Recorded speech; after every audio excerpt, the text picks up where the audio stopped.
Alrighty,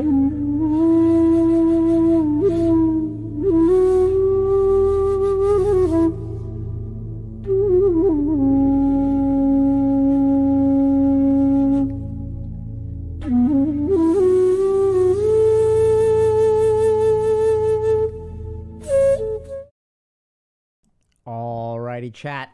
Welcome to another Healthy Gamer GG stream. My name is Alok Kanoja. Just a reminder that although I'm a psychiatrist, nothing we discuss on stream today is intended to be taken as medical advice. Everything is for educational and entertainment purposes only. If y'all have a medical concern or question, please go see a licensed professional. Hello, everybody. Welcome.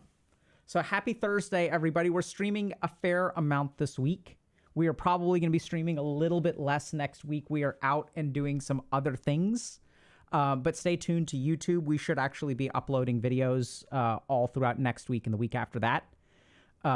So we're going to be kind of in and out a little bit from like a live streaming standpoint, which is part of the reason we're streaming every day.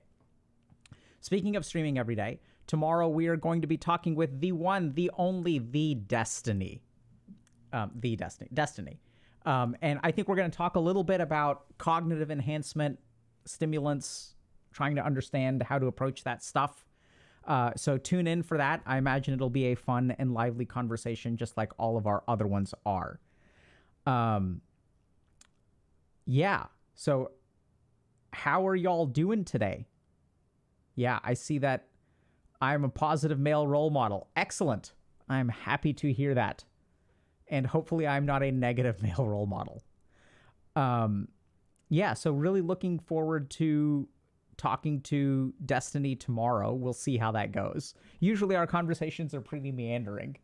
And I don't think we end up debating.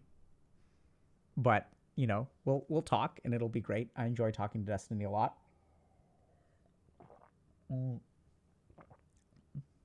going to skip anything with Destiny, not going to lie. Totally for you. You do you, my friend. You know, so I think part of the challenge of being a content creator is that we can't make everybody happy all the time. And that's totally fine, right? So that's why we do different things with different people. And sometimes we'll do lectures. Sometimes we'll do what we're going to do today, which is we're going to be reviewing some stuff on the internet and talking about it. Sometimes we do interviews. Sometimes we do conversations. That's why we do everything. Once in a blue moon, we will watch a video game or play a video game. I'm thinking about watching right now because the international is starting right now. And Corona Madness is saying, honestly, better since I discovered your channel, Doctor.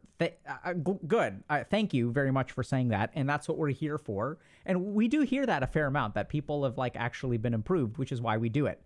And I really hope that I will be able to improve something about y'all's lives today. That's the goal.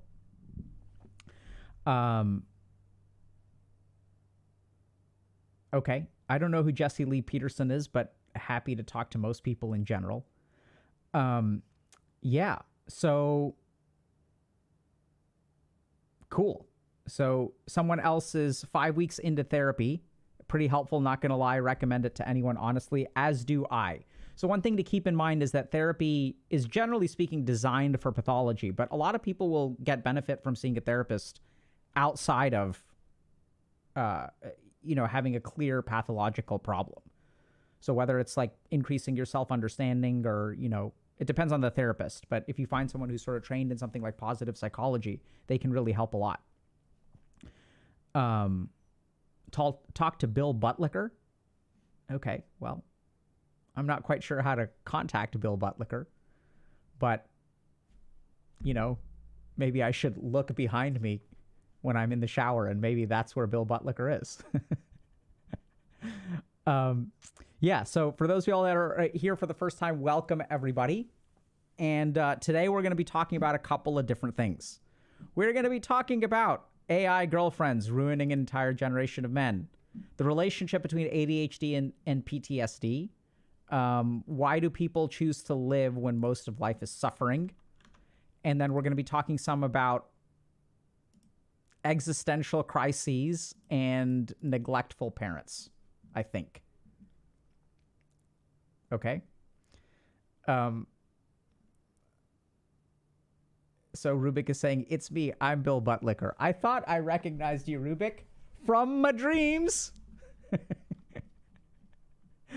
All right. Our prices have never been lower. What are we talking about? I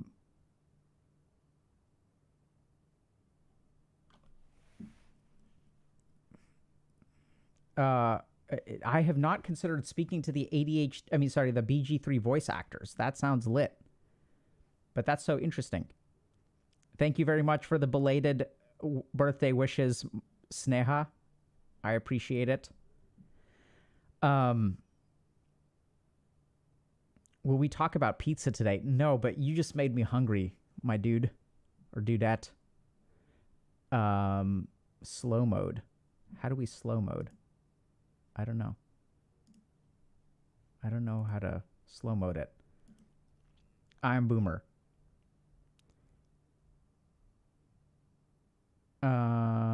Yeah, so it's a question about ADHD in the first year of med school.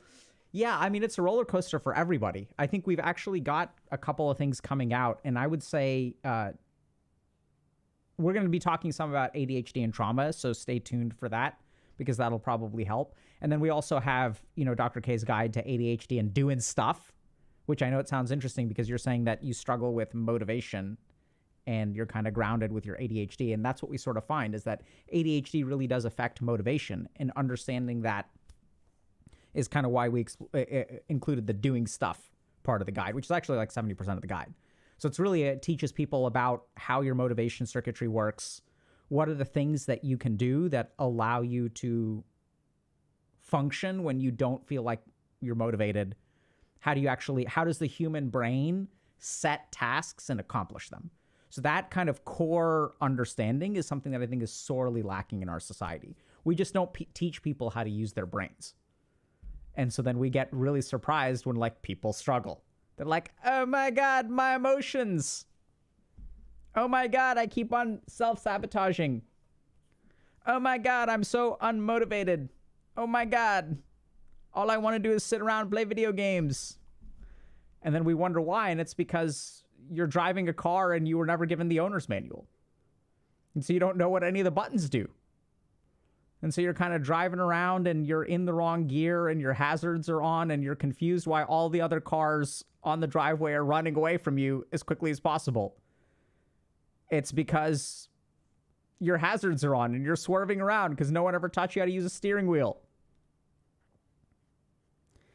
Can you do a stream more on your spiritual practices? Sure. We can talk about that today. Maybe, I think. Let's get started. How does that sound? So what do y'all think, chat? We will talk about spiritual. I'll incorporate it today. Okay, do y'all want actually, let me ask y'all, can I do a poll here? I don't even know if I have mods. Do I have mods? Because I'm streaming on the YouTube. You're streaming on YouTube. Okay, oh, look at this. I'm live. Okay, and add. GG. Let me see if I can figure out. Yeah, I don't know how to do this. All right, so let's talk about. Okay, do y'all want to talk about spirituality or AI girlfriends? Jump in the poll. I don't know. I don't know how to do this, chat. I don't know how to do this. You can do polls. Mods. Okay, so let's try to figure this out. We will try one more time. Okay, it looks like people want to do AI girlfriend. Let me see if I can. Am I logged in? I'm not logged in. How do I run it? Hello, chat. Did you guys see that? How do I run a poll? Okay, I can clip something. Yeah, okay, it looks like I'm... Okay, there we go. Thank you so much, mods. Mods to the rescue. All right, do I get to... Oh. Okay, what's the answer? What's the answer, chat?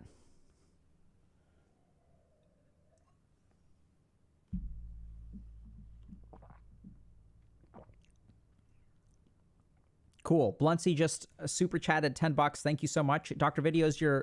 Dr. K, your videos have been such a huge help to me lately, trying to get over my attachments and set healthier boundaries to keep toxic people out of my life, emotional dysregulation, and all of that.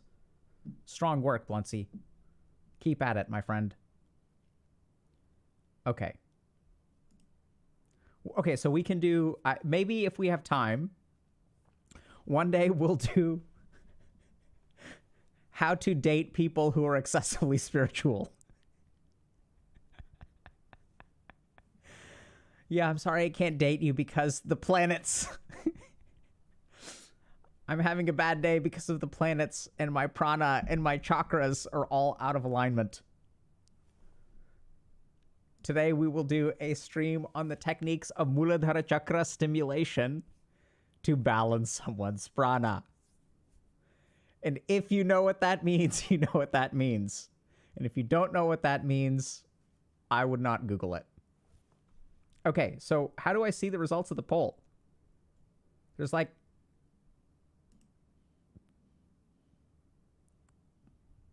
Do y'all know what that means?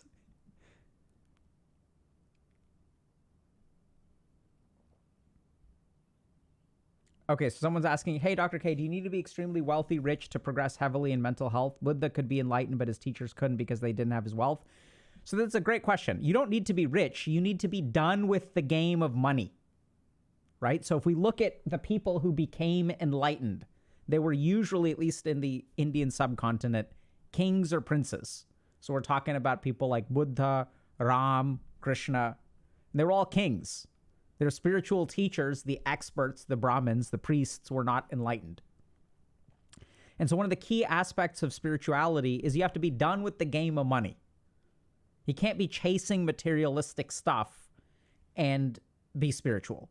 Now, you can accrue materialistic stuff. It is okay to make money, but it is about the chasing. It is about this fundamental idea of what brings me happiness. And as long as you are unsatisfied and trying to fill it with materialism, there's only so high you can go on the spiritual path. Because some people will even say that's an important step to take, right? So like materialistic satisfaction gets you to floor 5. But if you want to go above floor 5, then you have to be done with the game of money. All right. How do I see the poll results?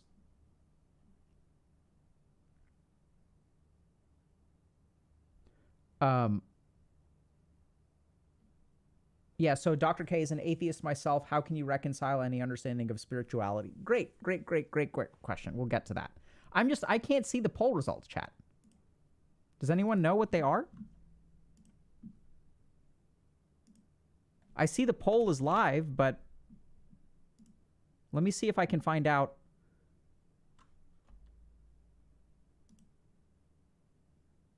Okay, can I close poll? Nope. All right. So let me ask y'all something, chat. If I watch a YouTube ad, here's an existential question for y'all. If I'm streaming on YouTube and I browser share my stream and it plays an ad, do I get twice as much money? Okay, mods, we're going to have to figure this out.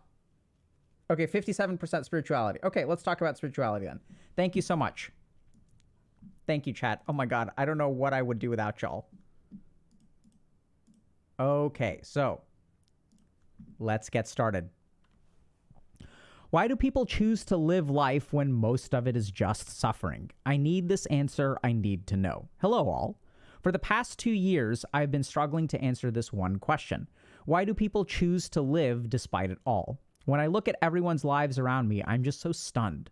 For most people, life is nothing more than a cycle of working your ass off all day so that you can make enough money to feed yourself so that you can wake up the next day to repeat the same thing again and again and again until you die.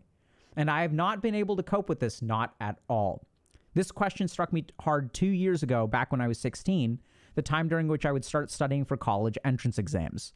I studied all the time. I'm an Indian, so it's harder here. Eventually, I looked at my future and I was horrified. Nothing but working to live the next day, to then work for the next. And the worst part of all this is that I'm one of the few who have it good. I just can't imagine others. Poor countries where people have to work even harder, or war-torn countries, even the countries which I felt would have been my salvation. Like the United States, seem to be getting crushed under inflation. There's nowhere to run from.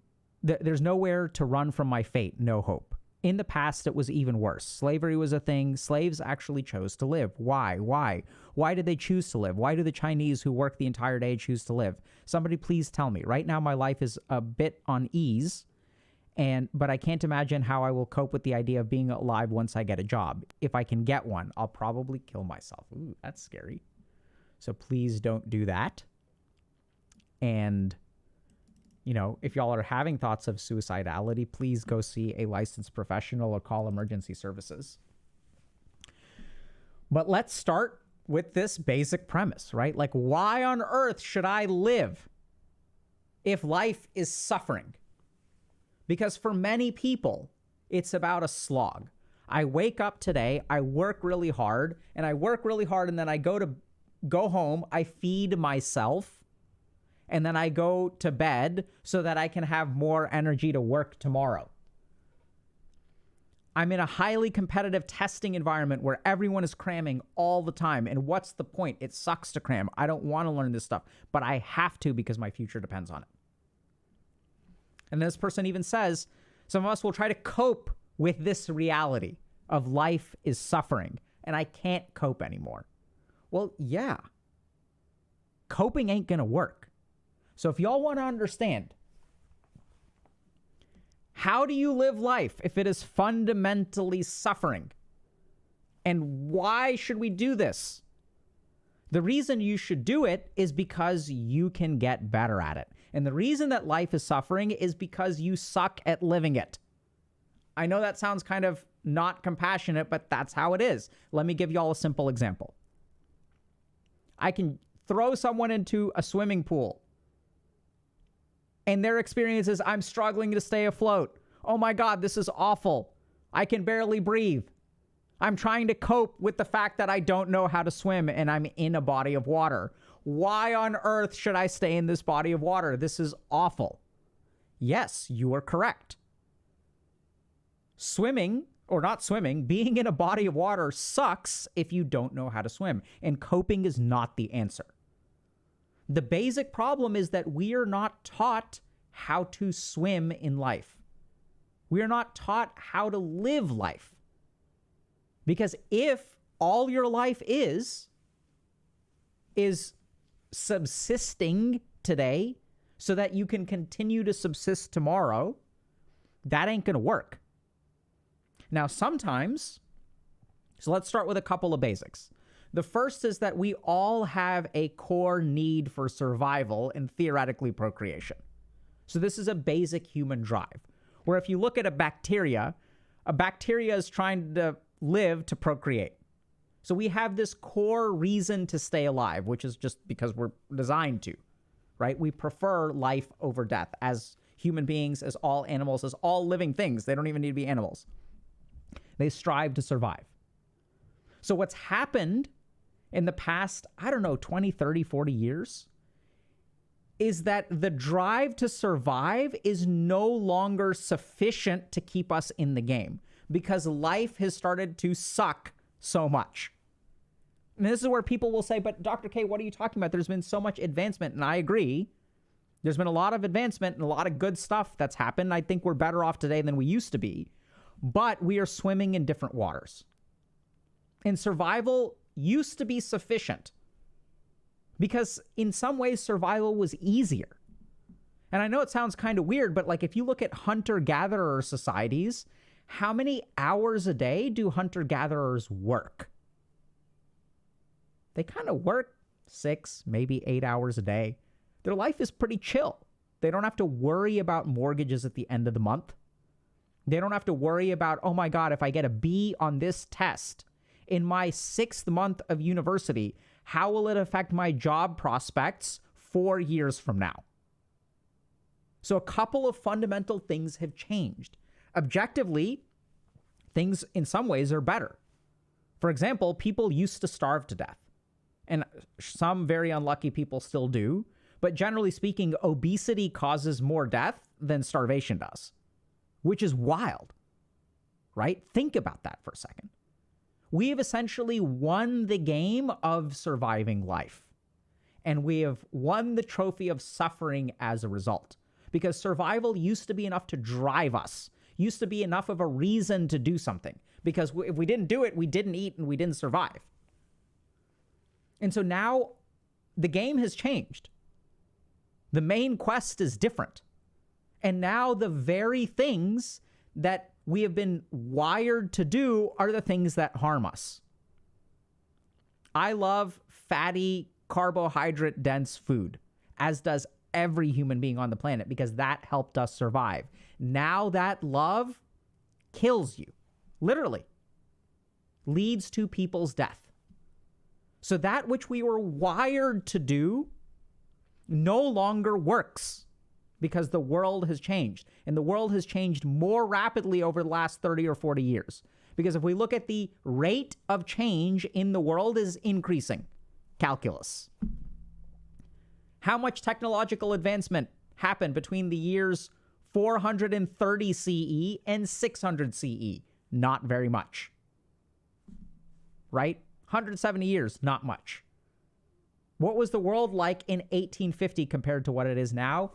Completely transformed. You could take a human being from the world in 1850 and drop him into today, and they would be so confused. What is this guy doing? He is talking to an image of himself, and there are these weird lights, and he's like talking as if he's interacting with people, but there's no one in the room. What on earth? So the world has fundamentally changed, and we have not been taught how to live in it. And you can't cope with this. You just have to learn how to live. And so then the question becomes, how do you learn how to live? Because they don't teach us that, right? So this is a core problem. In the past, our education was based on external things because that's what we needed to survive. This is how you farm. This is how you do mathematics. This is how you read.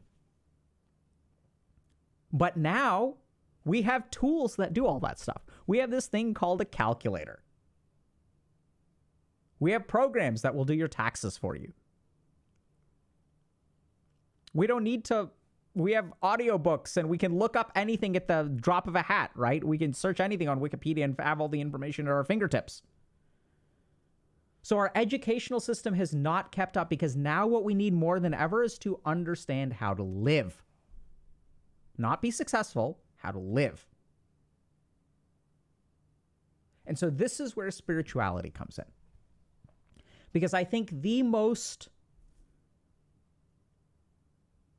successful study on how to live is what I would call spirituality. So if you describe different branches of knowledge. So what is like mathematics?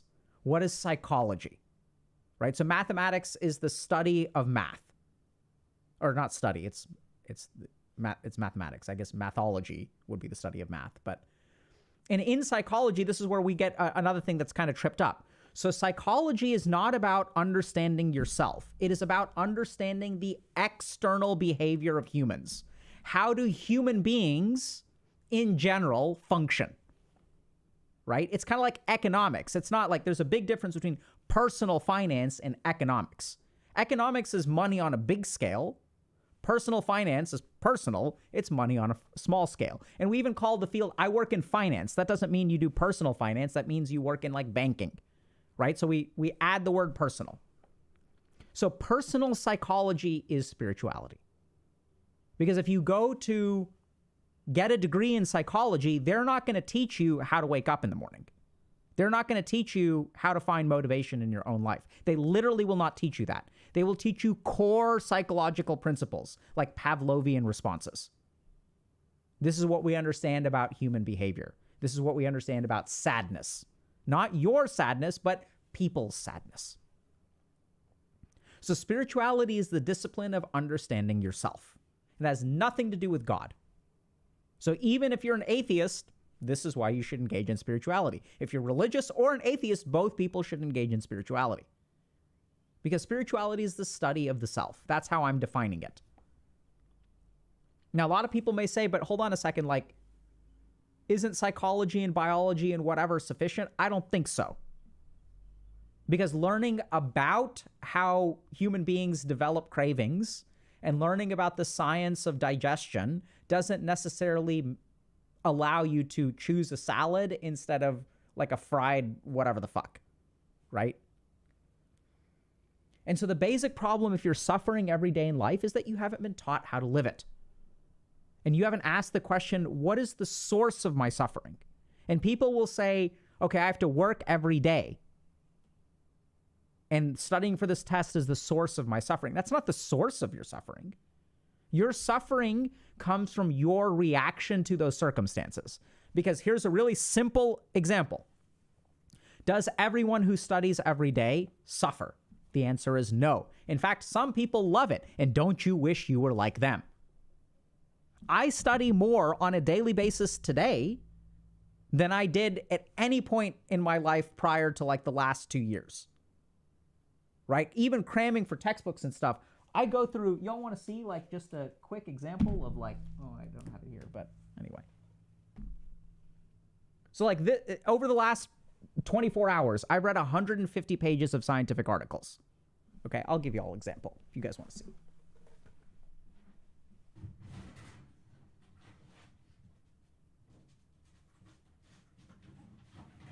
Right? So this is an example of something that I went through over the course of a month. All right, this is a gigantic pile of paper. So studying isn't what causes suffering. It is your reaction to studying. And the number one reason that people suffer is because they do things that they should. Because your whole life, you've been taught that you should do this, and you should do this, and you should do this, and you don't want to. And so then what happens is there's something in here which doesn't want to. And there's something out there telling you to do something else. And how do you reconcile to these two things? You bury this. You bury a part of yourself. You stop paying attention. You numb out. And what you are literally doing is burying a part of you that strives for something, that wants something, that is reaching for satisfaction and enjoyment. And then we're confused why we suffer. The reason you suffer is because you're not living your life. You are living a life that is prescribed by other people. No wonder you suffer, because you're not living the life that you want.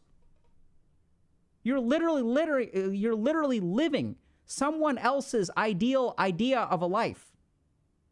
And it's not even one person, right? It's some fucking Frankensteinian amalgamation of what we should do. Because then you get into this educational system where the goal isn't even learning anymore. Can y'all believe that? Right? And this person was from India. So like, I'll tell y'all just a random tangent. So I was looking at some statistics on the most successful companies in the world. And I was really surprised because if you kind of look at like developed nations, right? The US and parts of Europe like Germany, like China, they have these like awesome, gigantic conglomerates that are doing like very revolutionary and groundbreaking work. And India's falling behind. Same amount of people as China, roughly. But Indian companies don't do as well on the global stage, right? And maybe that's incorrect. I'm not trying to diss India. But then I started to wonder why. I was like, wait a second, like we're just as smart. We're just as capable. We have just as many people. We've got awesome colleges and institutions. Why is there a per capita disproportion in like the number of leading Indian companies? And it's because of the way that we foster creativity or don't foster creativity, right? Learning is all about cramming instead of actually learning. It's about rote memorization. And what we're also starting to see is like these these have been there forever, very hierarchical power structures. And as we as human beings start living in situations where, you know, I'm involved in a company and there are people older than me who report to me. This is something that is very common in the United States, much rarer in India. So the reason that we suffer is because we are trying to exist in a world that demands other things of us. And we quiet down our internal thoughts. And we ignore them. And then once you disconnect from yourself, of course life is going to be suffering. Because when life is good is when you're connected with yourself. When you get to feel and be and do something. Right? I was talking to a patient of mine who is perpetually high on marijuana. Perpetually. Constant use of edibles. And on top of that, smokes throughout the day. And I was talking to them about, why do you do this? And they kind of told me that, like, the more I talk to them, the more I realize that they feel connected to themselves when they're high. They can taste food better. They can hear music better. Their social anxieties start to disappear. They stop worrying about the outside world. And think about that for a second. This person's source of happiness, contentment, is about disconnecting from the outside world and reconnecting to yourself. This is the essence of spirituality. So some people will use drugs to do it. You don't need to. It can be taught. And so if you're suffering in life because you're unhappy with your situation, do something else. And this is where you will say, I can't. Why not? Because what? Because people will be upset. How will I be able to pay my rent? How will I be able to do this? How will I be able to do this? That's a good question. I don't know the answer to that. So if you don't know how to do something, are you going to try and figure it out? Or if you can't see the road from A to Z, are you never going to take the first step? And this is what happens. We are a society that is becoming increasingly risk averse, and we're told, follow this path, follow this path. Arre beta, follow this path and you'll be happy. You'll be happy, you'll be happy, you'll be happy. And then you ask the question, when? The answer is always the same, later. When will you be happy? When the exams are over. I'm still not happy yet. When you're done with school. When you get a good job. You get a good job. Now I just grind at work every day. When you're the boss. Even when you're the boss. You're so stressed out all the time. Later, later, later, later, later. So spirituality is the practice of living today. Not about the future, not about the past, living today. These are the core central tenets of spirituality. Number one, that happiness comes from within. It can come from, people may think it comes from without, but this is the wild thing. You may say, but no, but my happiness comes from the enjoyment of external things. Okay, so y'all got to understand this. That is wrong. You will say, no, but I like apples. Okay, let me ask you a question. Where does the experience of liking apples happen? Where do you like apples? I like it in here. Do y'all get that? No material object carries pleasure. Pleasure comes from your reaction to an object. This fundamental thing we do not understand. Oh, I love playing this video game. It's so much fun. And on hour 6, I don't know why the fuck I play this video game. It's not even fun. The game is the same. Game hasn't changed. You had Smurfs on your team in game 1. You had Smurfs on the enemy team in games 2, 3, 4, 5, and 6. Crazy thing, there was never a Smurf. You just thought there was. Right? Because surely, when you're getting dumpstered, it's because there's an enemy Smurf. Do y'all see that? So this is the key thing to understand. All enjoyment comes from within. Literally, you cannot enjoy something outside of yourself. It's impossible, physically, mentally, existentially. You cannot enjoy something outside of yourself. Well, no, that's wrong. My brother or sister got married recently, and I'm happy for them. Where do you experience the happiness? It's in here. First tenet of spirituality. Joy and happiness and suffering all come from in here. Once you discover that, a lot of things start to change. So now what you can do is there are external events. right? Studying for a test, which then get translated into your internal being. There is a system of translation, and then you can modify that sum. Right? So now this is where things get really interesting, because how much can you modify an external event to create a differential response within you? So let's start with 50-50, but honestly, the answer is close to 99 or even 100%. You can absolutely do that. And people may be confused about that, but we actually know this clinically. So when we have someone who is depressed and suicidal, we know that there are different kinds of coping mechanisms. So the most basic kind of coping mechanism, which is not very healthy in the long run, is emotion-focused coping. And what that means is when I feel something bad in here, I'm going to do something to numb these emotions and make the badness go away. Doesn't help. The most successful kind of coping mechanism, and by successful what I mean is leads to good outcomes for people, like objectively and subjectively. So they feel better and they do better. Top of the list is something called cognitive reframing. And as therapists, as psychiatrists, we will literally go into our office for 7 hours a day and teach people how to do this. What does cognitive reframing mean? Does it mean fixing your problems? No. It means changing the way that you think about them. It's not changing anything on the external. It is changing on the internal. That process traditionally is what we call spirituality. So you can modify whatever comes in. And then the question kind of becomes how? And this is where I will leave you with the most basic tool of spirituality. The only thing that you need, which will get you all the way from 0 to 1,000, which is look within yourself. That's it. All you need. Everything else is a permutation or combination or fancy way of looking within yourself.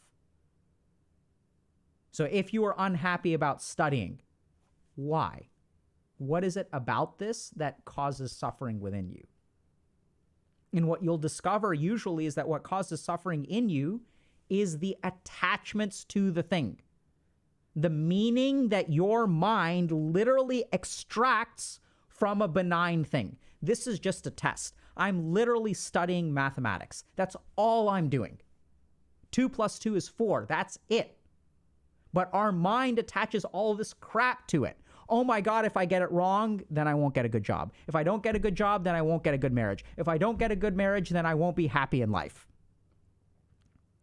And so what happens is 2 + 2 = 4 suddenly becomes your mind attaches meaning to it that you are fucked if you get this question wrong. But that's literally incorrect. Like literally. That is not correct. It is all of the rest. It's a hypothetical. It's not literal. Do y'all get that? We attach all of these things. We construct these things in our mind. And that's the root of our suffering. How do we deconstruct? Pay attention to your reactions, because those are the building blocks. Your reactions to things. What does this mean to me? And as you look within yourself, what you're going to be doing is the very opposite of where we started.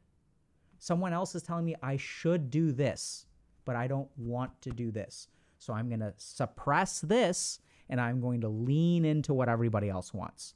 That is the very opposite of looking within yourself. In fact, it is shutting down your ability to see within yourself. And this is the source of suffering. Now, this has nothing to do with God. This is what spirituality is, simply the study of the self. Now, people may wonder, but then how the hell did this get correlated with spiritual religion and stuff in the first place? For 2 reasons. So the reason spirituality got correlated with religion is because when people did this, they discovered something like God.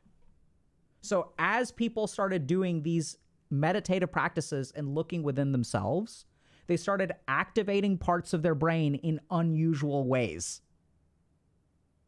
So chances are what happened is they started inducing high CO2 states within the brain.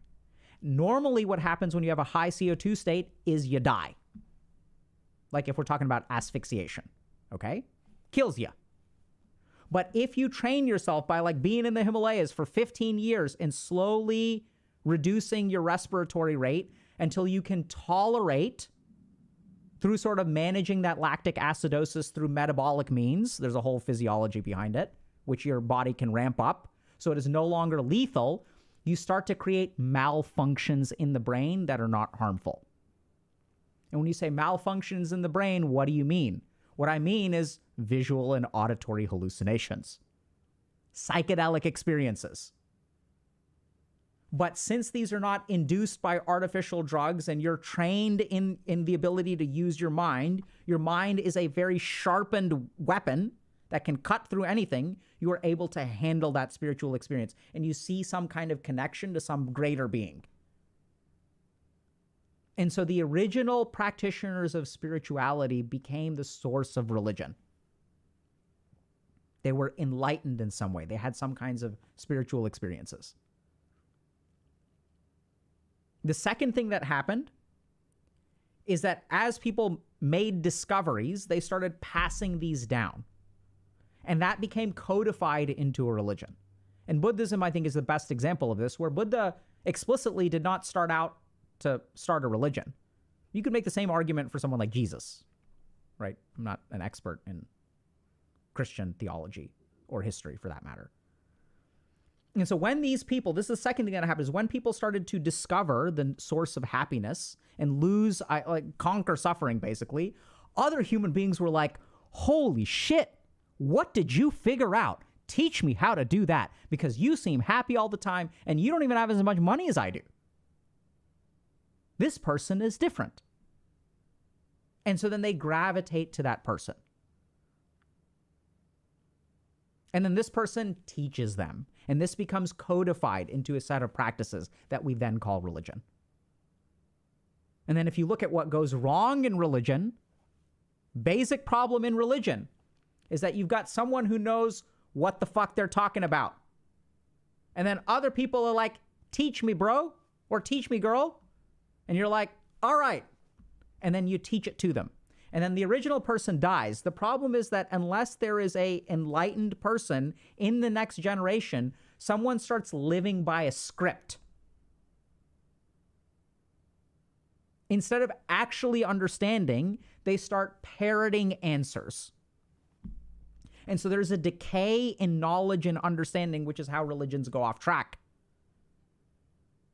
Right? You can make an argument that a lot of religious people nowadays don't even understand the essence of the religion that they're practicing.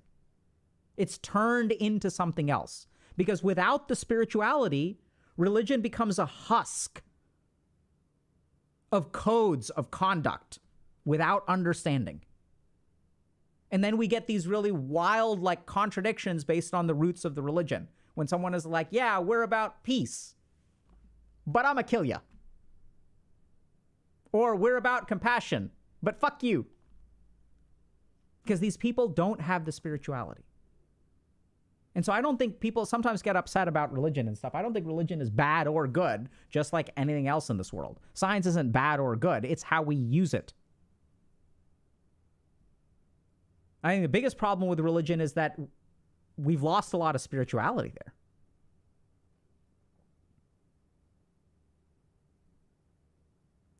Questions.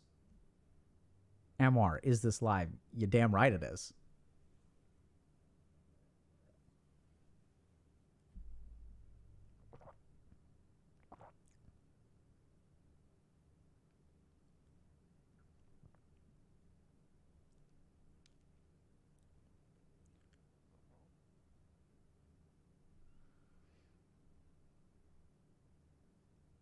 Okay, so there's a very practical question here from Jared. Hey, Doctor, how does this work with relationships? When I get home from work, I want to relax and my girlfriend wants me to do some chores, and that is what I should do, but I want to procrastinate. So let's understand something.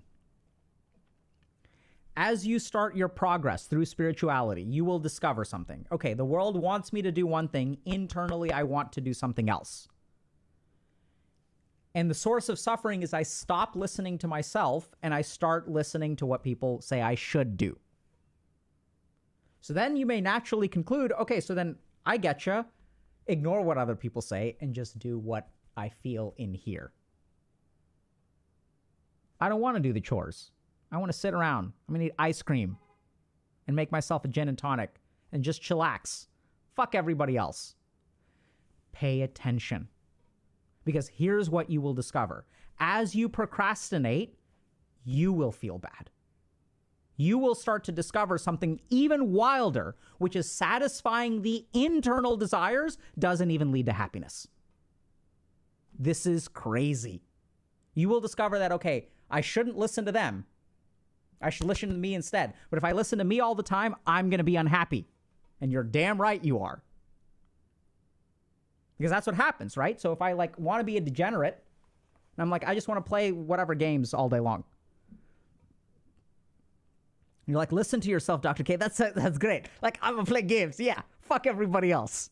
We're gonna have fun. It's gonna be hedonism. And that's when you will discover that even satisfying, so principle number 2 of spirituality, satisfying your internal desires is a source of suffering. I'll give you all a simple example. I want to play a game today. Okay, cool. Take the day off. Play a game. But I feel guilty. And when I go to bed at night, I feel like I wasted the day. And there were other things that I wanted to do. And this person is upset with me. So now we get to something else, which is that beneath your desires, so here's the other thing that the yogis figured out, what you want in here is multiple things. Not all desires are the same. And what they sort of discovered is that there's one simple way to separate them. There's desires and there's duty. And you may say to yourself, but hold on, isn't duty what I should do? No. It is what you feel you should do, not what someone else says you should do. So it is a should, but it is a should that comes from the inside instead of a should that comes from the outside. Because here's what you discover if you pay attention to yourself. If I spend a day playing video games all day long and I go to bed at night, I'm going to feel guilty, I'm going to feel bad, I'm going to feel unhappy with myself. If I spend a day doing work that I am interested in, let's say I'm going to take the day off because fuck work, but I'm going to go to the grocery store, I'm going to cook myself a nutritious meal, I'm going to exercise, I'm going to go for a walk, and I'm going to journal for 30 minutes. And then you play video games for the next 5 hours, or 6 hours, or even 8 hours, because I know it sounds crazy, but that crap only takes 4 hours. You wake up at 8 a.m., be done by noon, be a degenerate gamer for the next 8 hours. I can guarantee you, and I don't use that word very often, but this is the closest to a guarantee that I can get, that you will be happier in the second scenario where you did something productive and then had fun, as opposed to being a degenerate all day long.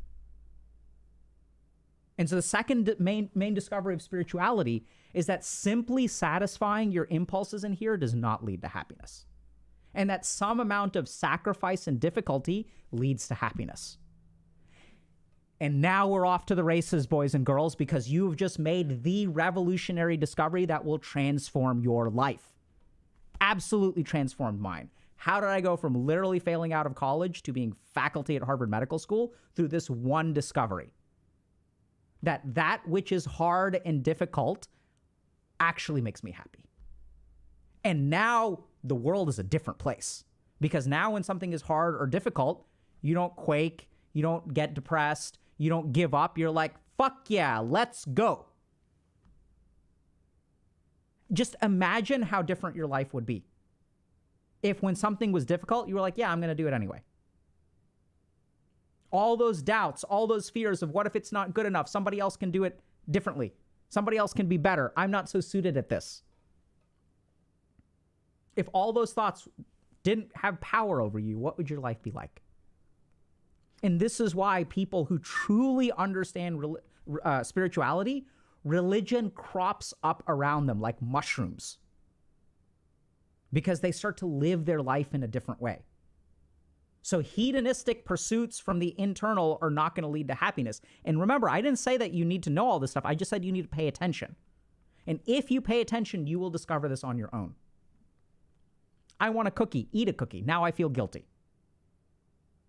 I'm happy with the first one, but now I want a second one. Wait, so hold on a second. You ate one cookie, you got some happiness and your desire increased. Yeah, so I'm going to eat a second one, I'm going to be more happy. Okay, so you eat the second one. I want a third one. But now I ate too much. I should have stopped at 2. You see, you're fucked no matter what you do. You can do the good things, but the good things lead to suffering too.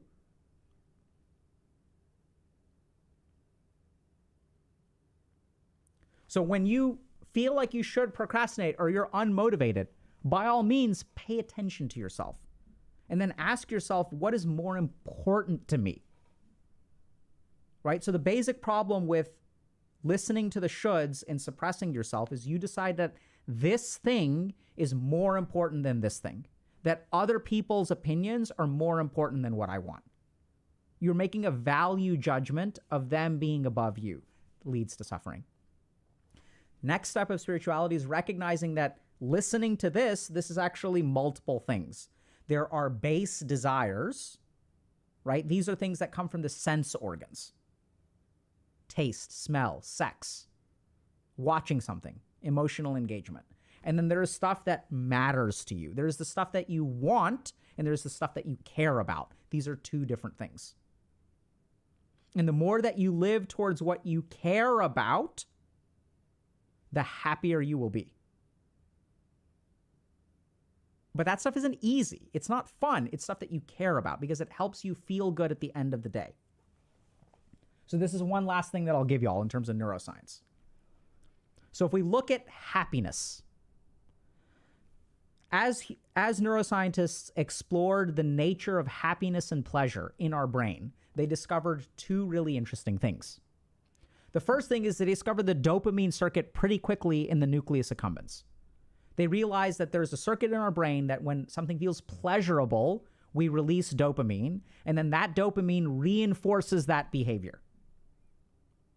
But then they started to wonder something, which is kind of interesting, which is that the subjective feeling of happiness, of being content with your life, as opposed to chasing some kind of pleasure, is different. And so they started to look for, okay, hold on a second. Is this dopamine? And they discovered that it's not, because you can be pleasurable, you can engage in pleasure and be miserable, i.e. queue up for another game, or you can even be content and be uncomfortable. Like, I'm going to go camping and I'm going to sleep on the ground and it's kind of uncomfortable and I'm kind of hungry and I'm kind of thirsty and I'm kind of dirty, but I'm still content. So they're like, holy crap, well, hold on a second. How does that work? They discovered something really important. We have hedonics, which is governed by dopamine in the nucleus accumbens. And then we have eudaimonics. Weird word. What does that mean? That is a sense of contentment, the sense of satisfaction. The opposite of the sense of suffering comes from a completely different part of the brain than the nucleus accumbens. Can anyone guess which part of the brain it comes from? Eudaimonics. Eudaimon. Anyone? Anyone? Anyone? Anyone? Come on, chat. Where does it come from?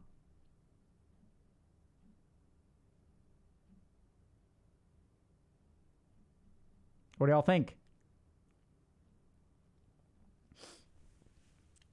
People are saying frontal lobe, pineal gland, amygdala. Everyone is right and wrong. It comes from everywhere except the nucleus accumbens. Definitely frontal lobes. Definitely has an emotional part. It is everything else in your brain. And so if you look at especially some parts of the prefrontal cortex, orbitofrontal cortex, things like that, what you begin to see is something really interesting, which is that when you are activating from there, it reduces the impact of the nucleus accumbens. That the more you live a eudaimonic life, the more resistant to pleasure you become. And what do you mean by resistant to pleasure? What I mean by resistant to pleasure is that pleasure reinforces your behavior less. This is spirituality. To have your behaviors not be controlled by your pleasure. or have your behaviors not be controlled by the avoidance of pain, which is also what the nucleus accumbens does. To be content in spite of pleasure or pain. This is what spirituality does. So we have studies where we will look at meditators. And what we tend to see is that the thickness of various parts of their brain and other parts of their body change. And as their brain changes, they start to become more eudaimonic, which is general contentment and happiness with life, as opposed to pleasure from a particular outcome. And then people get really confused. Because they're kind of like, hold on a second, but if I'm no longer motivated by pleasure or the avoidance of pain, what do I do in life? And the answer is whatever the fuck you want. Because now you are no longer being driven by your nucleus accumbens. The whole problem in life is that we are driven by the avoidance of pain and the pursuit of pleasure. It's a drive. Y'all feel it in you? It's like, yeah, give me more, baby. 1 cookie ain't enough, son. Give me 2. Give me 3. And now I feel unhealthy. So I was talking to someone who's using drugs. And what they wanted more than anything else was to get better at using drugs. They wanted more high, right? They wanted to like survive better. So they started like taking care of their bodies so they could tolerate higher doses and get more intense highs. That's what we want. I don't want to stop eating cookies. I want to expand my stomach so I can handle another one. I want more stamina so I can play another game, right? I want to take Viagra so I can fuck again. This is what's happening. We want more and more and more. These are the drivers. And so if you want choice in life, you have to separate yourself from that whole circuit, which is what spirituality is about. Then you're not driven, you choose. And if we circle back to this original person who's like, I hate what I'm doing on a day-to-day basis, this is because your life is being driven. You're not choosing. Y'all get that? No wonder you're suffering, because you have no choice. You're a leaf being blown on the wind, and you end up wherever the fuck the wind sends you. And then you wonder, why am I not happy? It's because you don't get to choose anything. And if we look at, last thing I'll share with y'all.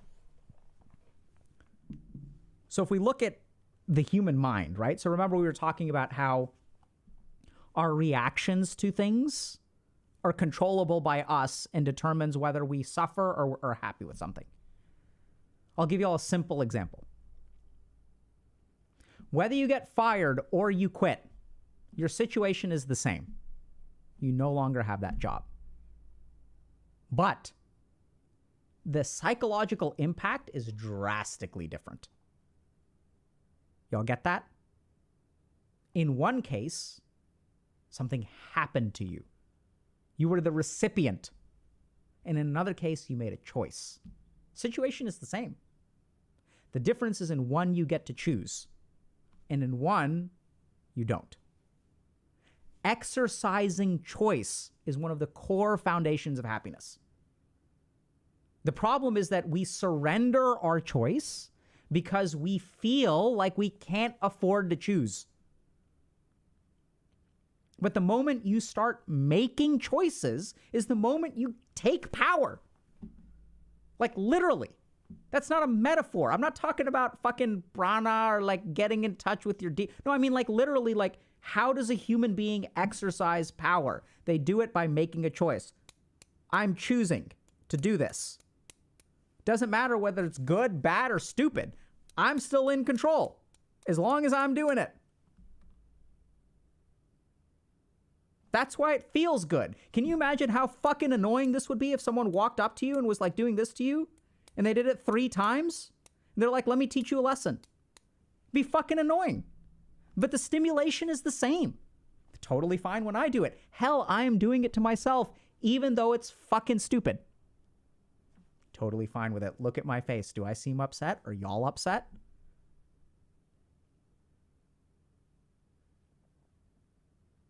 Y'all get that? Questions? Okay, how do I know what choice I want? What do I want to be when I grow up? Let's understand this. There's a very simple reason why no one knows what they want anymore. Couple things happen. The first thing that happened is we have externalized our attention. So if you look at like, how do you know what you want to, what you want, the more time you spend paying attention to something, the more you will understand that thing.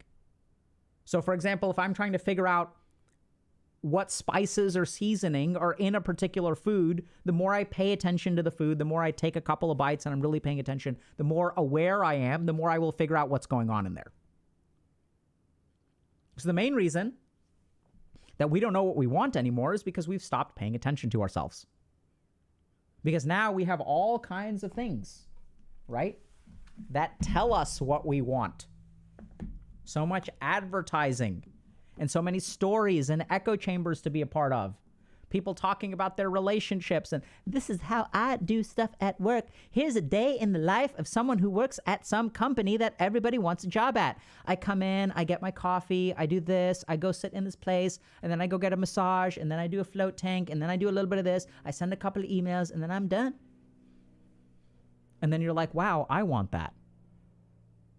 So now, when you say you want that, where did that come from? It came from outside of you. And as long as you are chasing wants that emerge from outside of you, you will never be happy. Because here's what happened. That's what we do. That's what got us in the first place, in this problem in the first place, is I did everything that I thought I should do. I did everything that I wanted to, but I'm not happy. Why is that? It's because those wants come from the outside. So if you want to know what you want, you have to spend time with yourself. And why is that hard? Because nowadays, we have a different word for spending time with yourself. We call it boredom. Wait, I'm just supposed to sit? So I was on a plane once, okay? A flight back from India. I was on my 5th year of monk training. And when I prepare for a flight, I prepare for a flight. I've got some notebooks. I've got some good books on meditation and yoga. I'm going to do a little bit of writing. I'm going to do a little bit of reading. I have some entertaining stuff. I don't think I had like a gaming console or anything at that point, but I had something fun. Maybe I had something to watch. I don't remember. And there was a guy sitting next to me with nothing. 10-hour flight. Dude was just freeballing it. No book. Nothing to watch. Just sat there, fucking stared straight ahead, made a little bit of small talk for 10 hours, didn't do shit. So we've spent less time with ourselves because we call it boredom. We used to have one last bastion of solitude and quality time with yourself, and that was the toilet. And even this has invaded that at this point. So when you are bored, there'll be all kinds of thoughts, right? So if you think about what is the nature of boredom, boredom is a punishment that your mind gives you to seek dopamine. Hey, I'm going to make you suffer until I get what I want. So start looking at something. Give me social media. Give me Twitter. Give me TikTok. Give it to me now. Don't be in the bathroom by yourself for 75 seconds. Oh my God. How are we going to survive for 75 seconds by ourselves? Oh my God. We don't know how to be bored. So as you start being bored, you will discover yourself. As you discover yourself, you will discover what you want. And it's not that far away. The other big problem, so that's the core of it, but there are other reasons why this is particularly hard. And that is as we externalize our attention, we're not externalizing our attention to something that is benign. We are externalizing our attention to something that creates echo chambers, to something that breeds insecurities and shows us how unhappy we are. And why is that? It's because this is the fun part. If they can make you unhappy, they can make you buy stuff. Right? Because, oh my God, look at this. You have wrinkles. Oh, shit. Right? This is something that I think affects women at an alarming rate. So I've seen this a ton, where like the amount of body dysmorphia that we're seeing is staggering. All these beauty influencers, all these people peddling products, everyone telling women all over the world that you're not attractive enough. Right? There's a whole industry. And men feel not attractive enough as well, but when I'm talking about the proportion of influencers who are targeting this particular thing, definitely see an epidemic of it in women. People just buying all kinds of random crap because they feel insecure about the way that they look. And a lot of this stuff is like scientifically like completely bizarre. Like or not bizarre, it's false. I mean, I could be wrong and maybe there's new research, but the last time I checked, just to give you all an example, rubbing collagen or ingesting collagen does nothing for your biological collagen production or the firmness of your skin. Last time I checked, maybe there's new research. Right? And everyone's like collagen, collagen, collagen. So collagen can be nutritious, but it doesn't directly affect like wrinkles. Last time I checked, which was like 10 years ago. But everyone keeps on like coming up with these new products to feed on your insecurities, and then you don't know what you want. Well, why is that? It's because you've been trained to not want things yourself. And instead, you've been trained by the internet who tells you what you want. They know what you want, and they know how to make it go away. They know how to satisfy it. They know how to fulfill your desires. They're very good at creating them. Hey, what are we going to do? We're going to have a social media campaign. Everyone's going to be playing this game. It's going to be everywhere that you look. And then what do you want? You want the game. Here, we'll let you buy it. No longer $60, now $70 or $80. And oh my God, if you pay $100 or $120, you get to play it a whole 72 hours before anyone else, except for everyone else who plays it, who pays an extra $120.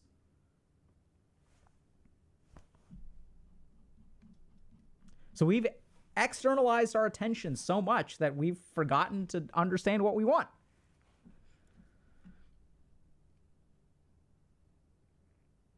So someone's, Boomy is saying there is no stop to this. It's a scam. Yeah, there is a stop. The stop is in here. Right? You don't have to keep, you don't have to gobble it up.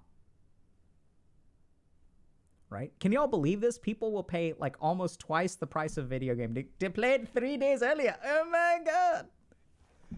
It's like, is the game going to change from 3 days pre-release to 1 month post-release? And the answer is yes. Yes, it will. How is it going to change? It's going to get better because it won't be fucking full of bugs. And you have people paying more money to play an objectively shittier game. Like, what is going on? How did we get here? Y'all get that?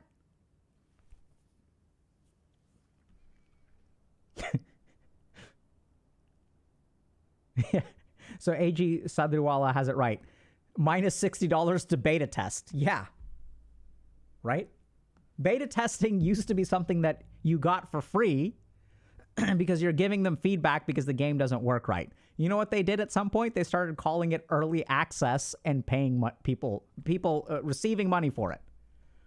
And if y'all are confused about this at all, I strongly recommend you check out this awesome game, which is going to come out any day now, called Star Citizen. Good stuff. But in reality,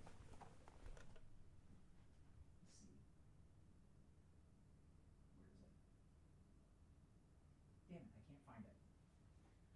So one thing that I did do, I actually ordered like a $200 joystick with some throttle thing that has like bazillion buttons so that I could play Star Citizen. Like, I wish I could find it, but it's been collecting dust for 2 years because I got it and I was like, damn, let me get this thing because Star Citizen is going to come out soon. And I was like, fuck. When am I going to get to use? And this thing is so impractical that I can't use it for anything else. It's like The only thing you can play with it is Star Citizen because it's the only game that is that complicated. It's got like 32 buttons for like one thing, for the throttle. Yeah, it's HOTAS. That's right. Yeah. Gamers in chat.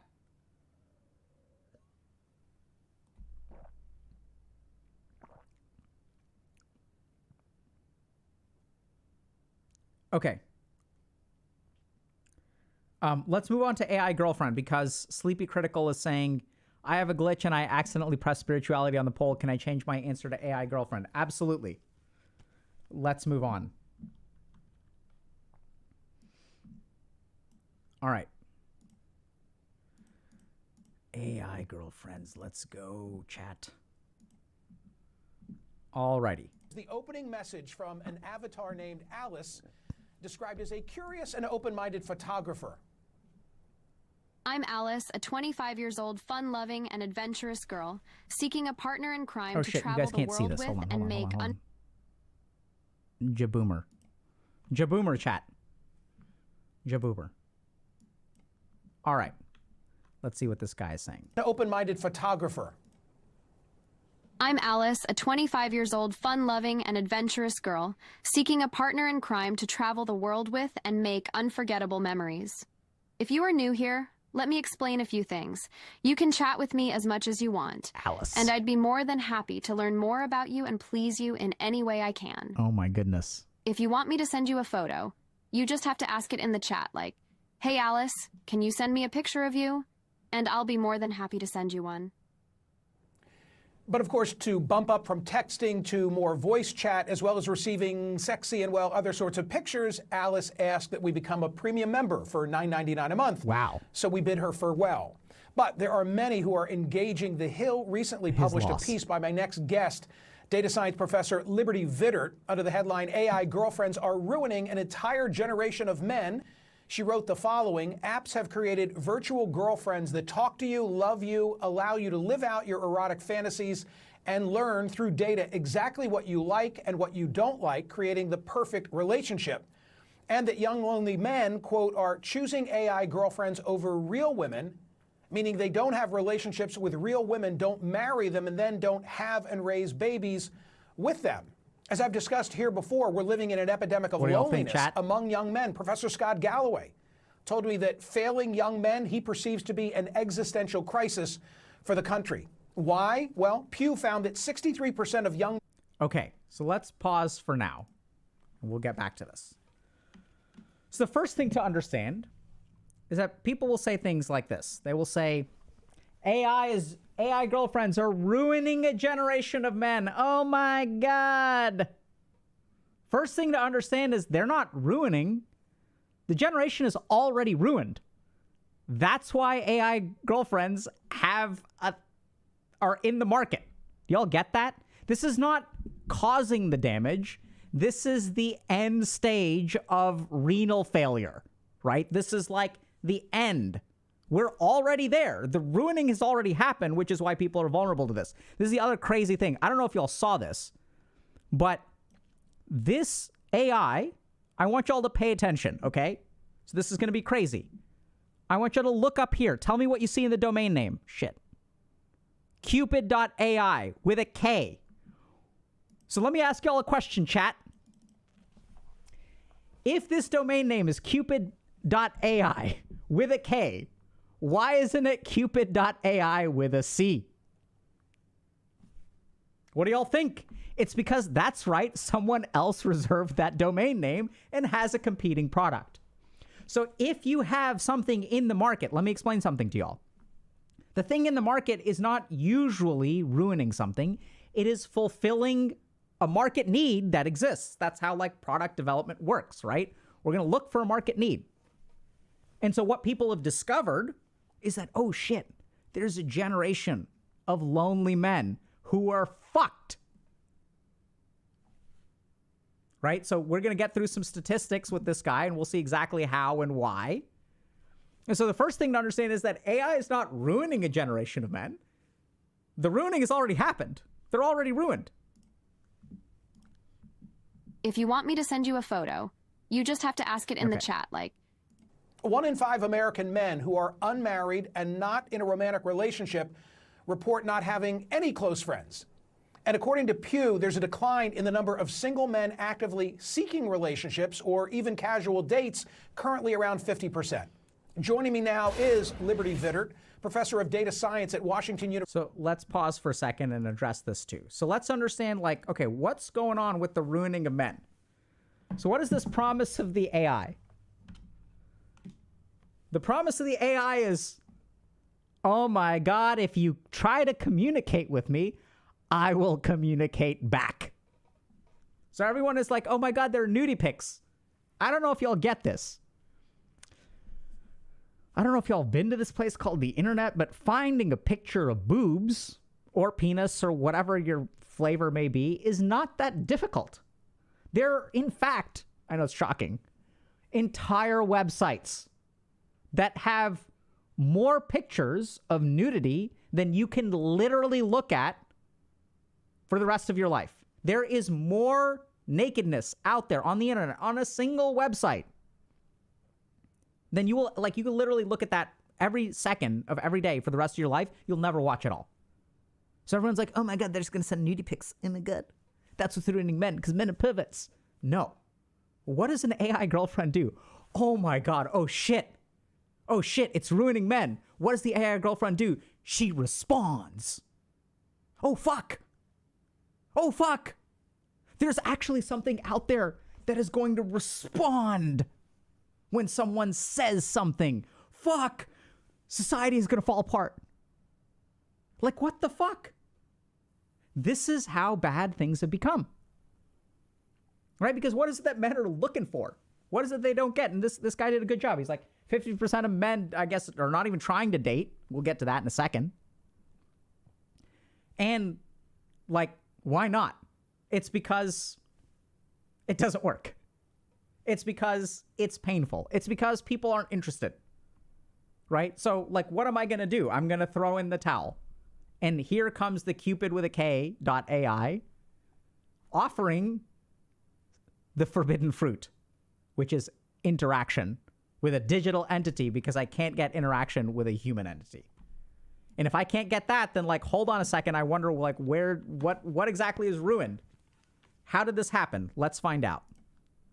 University in St. Louis, and opinion contributor for The Hill. So, not to be prurient at this time of day, but are all the needs of these young men able to be facilitated, taken care of by AI avatars? Well, you have to think about this word AI that is in this. It's not a virtual girlfriend, it's an AI girlfriend. So it learns from you. It learns what you like and what you don't like, what kind of pictures you like, what kind of pictures you don't like. And while not... Oh my God. Shocking. Hold on a second, chat. Let's make sure we understand this properly. What is so insidious about the AI girlfriend? The insidious thing about the AI girlfriend is that it pays attention to you. It may give you things. It learns what you like and it adapts. Oh my God. The world is coming to an end because it pays attention and it does things that you will like. Oh my God. That sounds devastating. Oh my God. Let's see more. What else is wrong with this? Not all needs are met. That is the next step, is actual physical girlfriends, AI ones for that matter. And so the next step, or the next frontier, is one that can meet all of your needs. So there's going to be some type of pairing between what I've already shown to the CNN audience and something 3D that's going to be You're damn right in your there, living Will. room or bedroom? Yes, I mean, that is the world we are moving into. And as you said, it's enabling this entire generation of young men to continue in this loneliness epidemic. It's really the enabler for this to continue. Hold on a second. So this we got to talk about. So it is the enabler for it to continue. So let's understand this, okay? I think technically it's a correct statement. But hold on a second. How did we get here in the first place? Right? So this epidemic was not created by AI. It may further whatever the problem is, which I think is a fair take. It's not something that I necessarily agree with, but how do we get here in the first place? Because the real root of the problem is how we got here in the first place, which is that apparently it is ridiculous for a man to be responded to, and also for an external organism, whether that be an artificial intelligence or a human being, to pay attention to what they like and offer it to them, to adapt, right? These are the two big draws. So, I mean, I kind of with you, but I think that we're sort of missing the point. Professor, what's going on with young women? If this is a trend among Good young question. men, is there something similarly taking place with the ladies? We don't see that. You know, with as you saw, it's 2-to-1, the ratio of single men to single women. Young women are marrying older men because they want to have children. They have a biological clock, and so you see them being with older men. And that is obviously causing huge issues with birth decline. We've had a 50% decline over the past 60 years because women go with older men. We also see psychological... Wait, I don't know that a 50% birth decline has to do with women choosing older men. That doesn't... I think it probably has to do with the development and spread of birth control and women choosing not to have more babies. That younger women, they have more close friends, they have more wider groups of friends, and they are not being nearly as affected as young men in this sort of silent epidemic of loneliness. I have read about incels, involuntarily celibate guys. Okay, so let's talk about this silent epidemic of loneliness for a second. I don't think we're in a silent epidemic of loneliness. I think the reason we call it silent is because no one is listening to the screaming. There's a big difference between silence and turning down the volume on somebody screaming. I think we've seen this epidemic for quite a while, and it's far from lonely. The only problem is we just don't pay attention to it. Right? Am I crazy there that this is not like silent? Like, am I crazy here that we have like studies and things like, you know, the Pew Research Center, and we've got lots of information about how men are lonely? Am I crazy here that, like, if you look at Tinder statistics, we know that, you know, you have to look at 10,000 people to get like one date if you're lucky? Like, I don't think this is silent. I think we just haven't been paying attention. Or what's actually more insidious, which is part of the reason that I think a lot of dudes have pieced out, is that we've just been ignoring them. And so, like, at some point, you're going to stop talking, right? By the way, I think her analysis is actually pretty good. I just don't agree with some of these premises more than anything else. Guys who are angry about it. I think their argument is that women today are less approachable. Has something happened? Has something shifted in terms of the dynamics, the power dynamics between young men and young women? I guess that's my question. I think there's certainly an argument there that, I mean, if you look at college campuses, there's more women than men. Women are having careers, they're having children later. So there might be an argument that men need to adapt to this change in women, but calling it women's fault, I don't think is probably the right way to go. Yeah, so I think that's a great statement. I didn't really interpret that as calling it women's fault, but let's understand something, okay? So for the dudes out there, change in expectations, completely agree. But something has very important, which I think for the most part is positive, has happened with women over the last 50 years. Okay? And maybe I'm about to get banned, but let's see. So what's happened is that in the past, if you were a woman living in this world, in order to have your needs met, you had to be in a romantic relationship.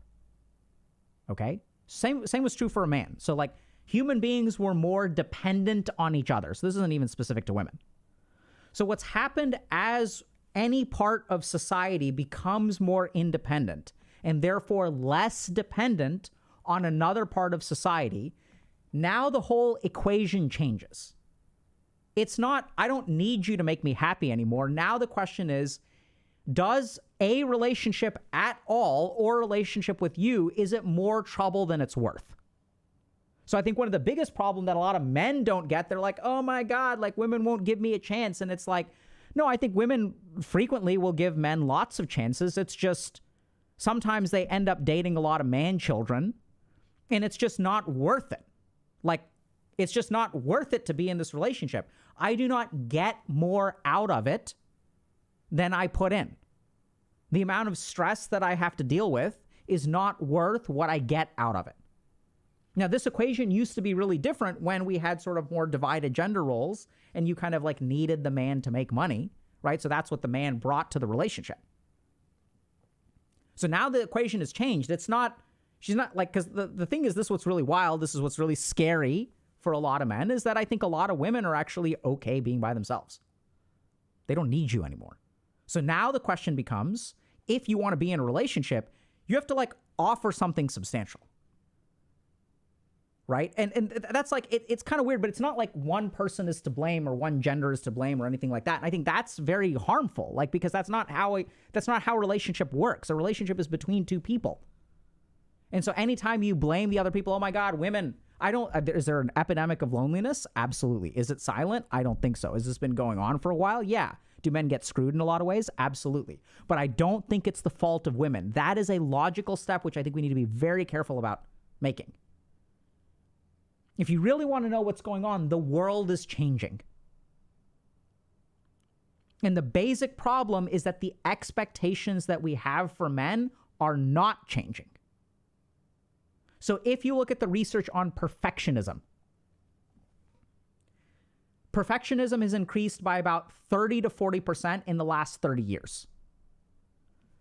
Perfectionism has increased in men more than women. And the perfectionism that men experience is this very specific kind of perfectionism of, I am going to be unable to live up to the standards that are expected of me. This is a gigantic epidemiologic shift. A 30 to 40% increase of human, primarily men, or more than 50%, it's increasing for everybody, more men, who believe that I can no longer fulfill the expectations that the world sets on me. And that's true, right? Why do people feel that way? Because it's usually people feel a way because there's some truth to it. So I'll give you all a simple example. So women have started earning more. Good. That's a good thing. We want equality. Generally speaking, I'm in favor of that, okay? Now, here's the interesting thing, is that there's an attitude that I want my male partner to make more than me. So if you ask, I think the majority of women, they will say that. Now things are a little bit tricky because there are more women in college, more women get advanced degrees, there are more women in medical school, right? So a lot of these women who want to marry doctors, like the pool of male doctors is shrinking. So now the question becomes, do you want to adjust your expectations? And this is the problem that men are experiencing, is that there's no adjustment of expectations, even though the world has changed. So I'll give you all another good example of this. People are saying like, okay, like men need to be emotionally available. Number one thing I see when I'm trolling around on my single friends' dating profiles of what women are looking for, top thing that floats to the surface, maybe this is just the subset of people I hang out with, is emotionally available men, right? Because men should get in touch with their emotions. But if you really look at how we judge men for getting in touch with their emotions, it's not very good. And you may say, no, Dr. K, like, no, we're like totally fine accepting men's emotions. No, we are not. We are okay accepting one emotion from men, which is sadness. Now, thankfully, in the last 30 years, it's okay for a dude to cry. But do we accept a man's anger? Fuck no. That's what we call toxic masculinity. Men are allowed to feel emotions except for anger, because when you feel anger, you're a toxic man. Toxic masculinity, bad man for feeling anger. You should be crying instead. How dare you get upset? How dare you express anger? What about shame? Oh, as a man, I feel pathetic. I don't know if this is ever going to work out. I'm so sorry. I'm a piece of crap. Oh my God, this guy is so emotionally needy. I can't handle this. It's not my responsibility to patch up this man. And the crazy thing is, you're not wrong there, right? If that's what you're saying, it isn't your responsibility. No single human being is responsible for fixing another human being. And this is where we come back to, is it worth it for a woman to be in a relationship or not? Because a lot of times what relationships for women mean is, since we've got a society of screwed up men, what that means is that there's a certain amount of like, you got to play medic. Right? So if you're like a woman in a relationship, because of something around parenting, and we'll get to some of these macro factors in a second, it's like you got to be 50% medic and 50% girlfriend. And some women, especially now, just don't want to sign up for that, right? Like there's some of y'all that want to be a savior and heal someone, which is cool. It also leads to problems in relationships. But this is a problem. So we're okay with men being sad, thankfully, but we're not okay with them expressing other emotions because those are weak. Those are toxic masculine, especially the anger one. That one's the one that's the craziest. It's also the emotion that men have the most access to. So when we say we're going to emotionally accept men, we're going to emotionally accept a minority of your emotional experience. Right? So just to give you all an example, if you have a relationship where there are two people and one person gets angry and one person cries, what is the judgment that we place on those negative emotions? What we always do is we value the sadness over the anger. We don't say that you have a right to be angry. If you're angry and this person is crying, you did something bad. We place a value on sadness that is above anger. And if two negative emotions collide, sadness always wins. And then if we look at differentials in the way that different genders express emotions, women are more likely to cry and men are more likely to get angry. And this is why men are scared to go to couples therapy, because they are outgunned. Because we don't treat all negative emotions the same. We treat the ones that are masculine, more predominantly masculine, as negative. And this, by the way, also screws women. Because the worst thing that you can be is a woman who expresses a masculine emotion. That's the worst. We treat men harshly for it, but we treat women even worse. Because now suddenly you're a cold bitch at work because you got pissed the same way that a male colleague did. We do not allow women to even express anger. Right? And if you're like a woman and you get mad at someone and someone else starts crying and it's like, oh my God, how heartless are you? Oh my God.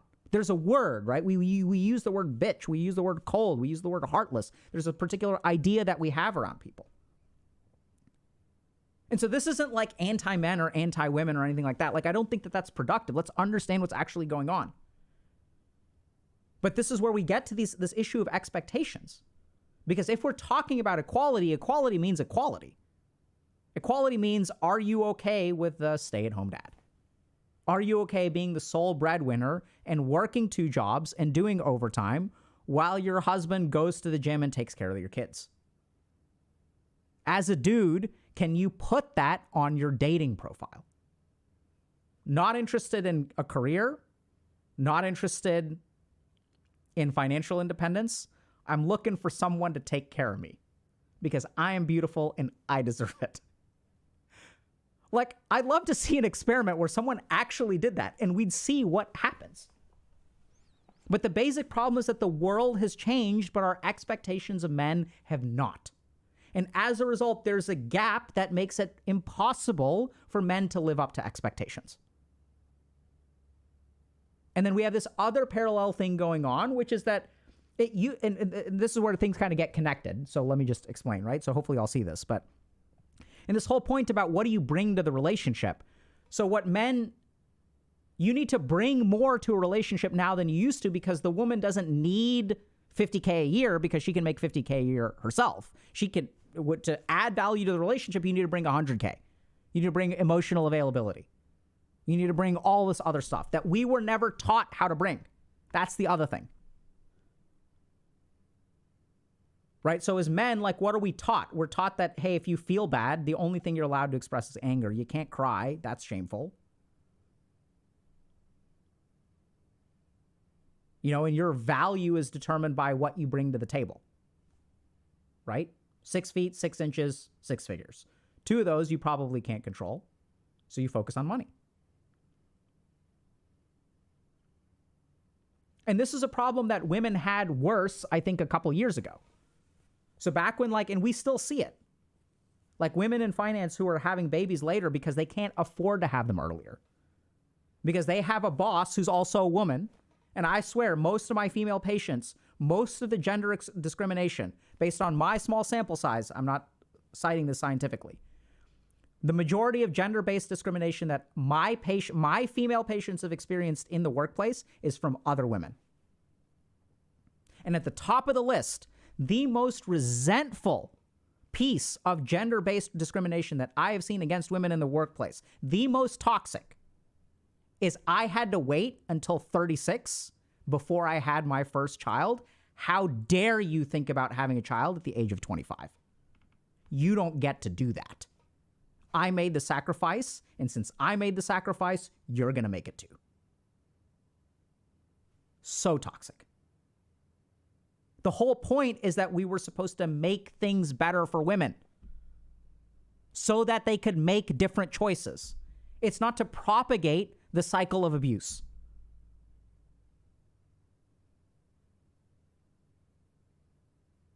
Right? And if those of y'all, I know like 70% of our audience is dudes, this is something that y'all need to understand.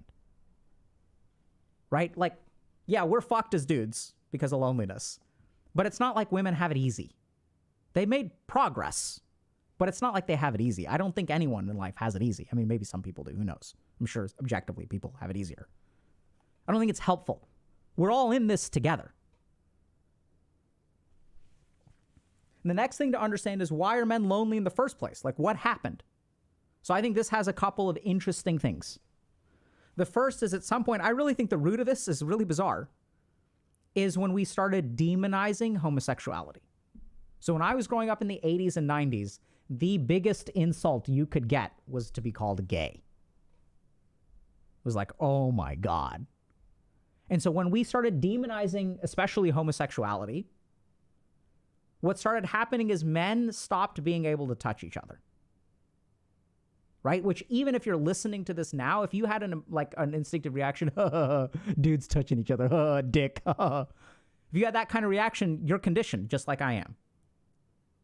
Right? It's a completely benign statement. There's nothing sexual about it, but we sexualized it. We sexualized all man-on-man contact. And that too, man-on-man, right? I can hear the thoughts in my head as I react to them, as I say these things. So now men become dependent on women for touch. And men start isolating from each other. That, with the destruction of third spaces, right? So that combines with technology to where now we're doing everything online, so we have even less connection with other people, especially men. And then somewhere in that vein, we also saw a loss of positive male role models. So if you look at, this is kind of a stretch, but it's cool research. So here we go. So if you look at delinquent behavior amongst male elephants, because male elephants who are adolescents can be real assholes. The number one thing that shapes whether that male elephant learns how to behave properly is the presence of a senior male. The older men put the young men in check. This has disappeared from our society. I don't know why. But positive male role models, I have all kinds of ideas why. So one thing is that, once again, we're very, very quick to judge men, I know this sounds crazy, who will touch a child. Right? So like when I go to a playground, if there's like a 6-year-old boy who's crying, I can't pick him up and hug him and give him a kiss on the head. Even though that's what my parental instinct tells me to do.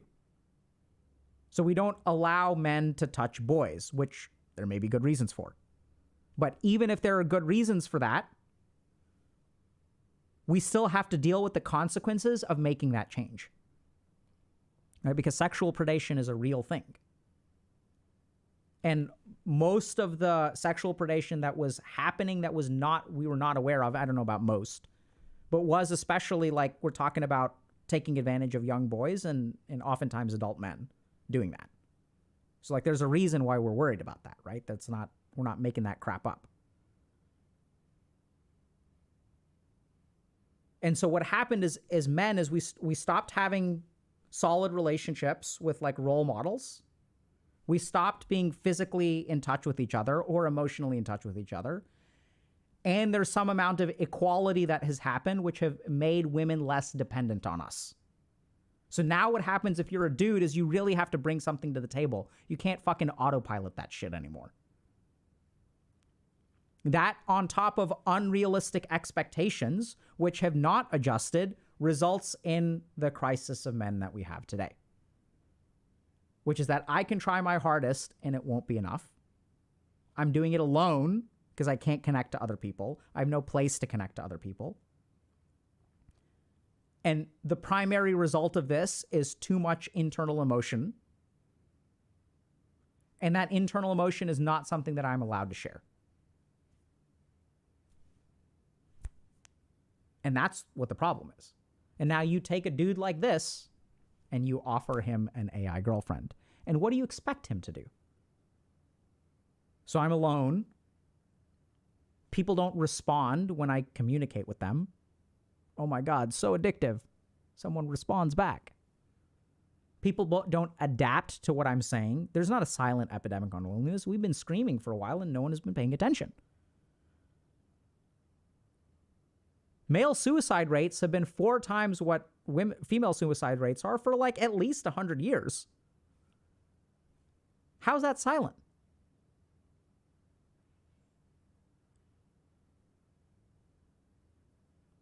And what we end up with is someone who wants nothing more than someone to respond and someone to pay attention and, heaven forbid, adapt to what I want in life. And when we say that this is going to enable or ruin men, it's not going to enable or ruin. I mean, maybe it'll enable some, but the ruining has already happened. We're already here. They're already this desperate for a connection to anything out there that they'll take something digital and fake. This is how bad we are. And so the question is like, okay, even if you say that AIs are going to enable it, what are we going to do? Are we going to stop doing AIs? Or are we going to fix the problem? Well, that's the reason the problem hasn't gotten fixed. Because no individual person is responsible for it, right? If a man is angry, I don't need to listen to them. I can block them. If a man is ashamed of themselves, I'm not responsible for fixing it. If you are a woman who's in their late 20s, there's a decent chance that you have already had one child, even if you've never had a kid. You've had a baby brother, you've had a dad. You've been parentified because your dad is infantilized. Right? You've already been a parent. And what you want in a partner is not another kid. But here's the thing. It's not the man's fault that they're a child. Totally fair. It's also not your responsibility as a woman to fix them. Also totally fair. So now the question is, what do we do?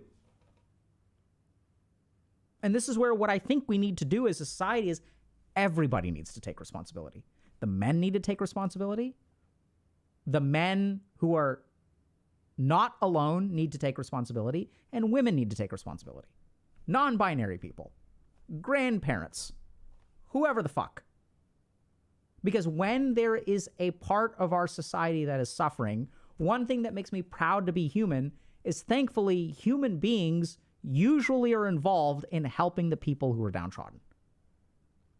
The story of our race, right? And if you look at the equal rights movement, if you look at, the Civil War in the United States, you had people on the opposite side supporting. You had men supporting the civil rights movement. You have men who are feminists. These are good things. This is how it should be. Any part of our society that is downtrodden or neglected should get the help of everybody else, even though it is not their responsibility. This is a choice we have to make. And the crazy thing, this is what I think really puts the pin in it, is that there's one class of people who we societally expect to fix their own problems without help. And that is men. And that is the root of the problem, because everyone else deserves help. But right now there is a dialogue going on that since men are privileged in some ways, which is true, by the way, right? There's real scientific evidence that men are privileged in a lot of ways. But since they are privileged, they don't need our help. And so you can look at like the percentage of white men in the United States who are CEOs, but they're also like 99% of bricklayers are like white men. The majority of people who suffer workplace injuries are men. There are all kinds of other things, like the privilege is there. And even if you take a poor white dude who gets pulled over by a cop compared to a poor black dude, the poor white dude, I believe, I'm not an expert on the research, so correct me if I'm wrong here, but I think the poor white dude is going to have better outcomes. That exists. But that doesn't mean that that dude's life is easy. Right? And this is the key nuance that I don't think we see enough of. That you can have some advantages in life and still need help. That advantages in one area of your life don't make it easy in other areas of your life. And it's true of women as well. So there are, for example, women-only scholarships. And yet, women are already more than 50% of people who go to college. And just because that is true, and that women may have an advantage when it comes to admissions or scholarships or whatever, doesn't mean that it isn't dangerous to be a woman.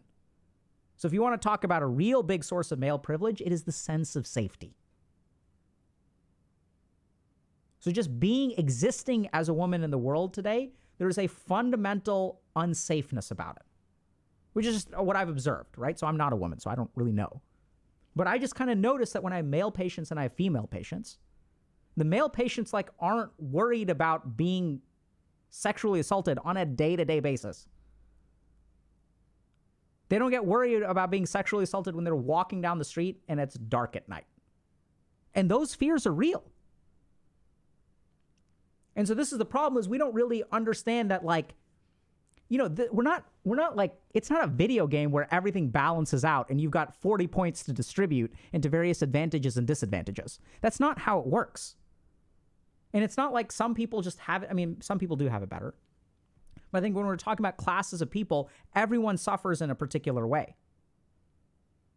And what we really need to do is, instead of making it a competition where men die more in workplace injuries, so therefore this thing about women we should not take seriously, that needs to stop. We need to stop trying to combine all the issues into one equation that comes to perfect equality. And instead what we need to do is listen to whoever is saying, I'm having a hard time, and take that person seriously. Right? And that's where Believe Women and Me Too came from, because for a long time, by the way, there was not a silent epidemic of sexual assault towards women. The same way that there's not a silent epidemic of loneliness. There's been screaming from the rooftops. We just chose not to listen. And now the real test of society is going to be, can we take all the lessons that we have learned from the progress of women and apply those things to men? That's the real question that I see today.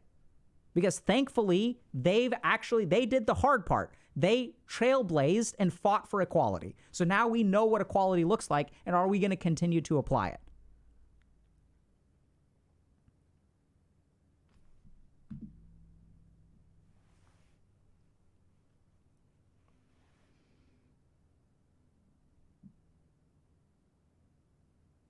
Okay.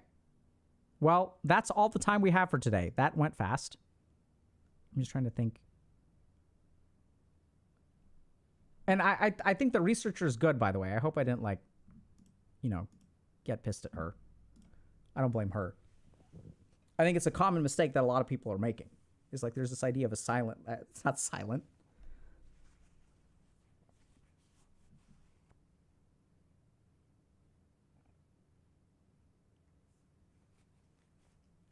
Just booked my first coaching session yesterday. It starts this Sunday, and I'm really looking forward to it. Thank you for what you're providing. Thanks a lot. Dat of dat. We appreciate you giving it a shot. So, by the way, if y'all resonate with this approach, everything that we've talked about today, I highly recommend y'all check out our resources, right? So that's why we built this stuff. So I sit here and I rant and I rave, and I'm based. But then one of the key things that drives me is that problems cannot just be talked about. You got to do something about it. And that's why we built the resources that we have. That's why we do streams and stuff like this, is if you're a man who's struggling with these difficulties If you're a woman who's trying to figure out, hey, I don't know if like I even want to be in a relationship because the people I keep on dating suck. Which, by the way, one reason that everyone has such bad experiences in dating is really simple. It's because the bad apples move around the most. Right? So you don't actually have a fair shake. It's just that if there's an asshole out there who's sending dick pics, the asshole is going to send dick pics to as many people as he can. Or she, I suppose. You know, because we're being gender inclusive.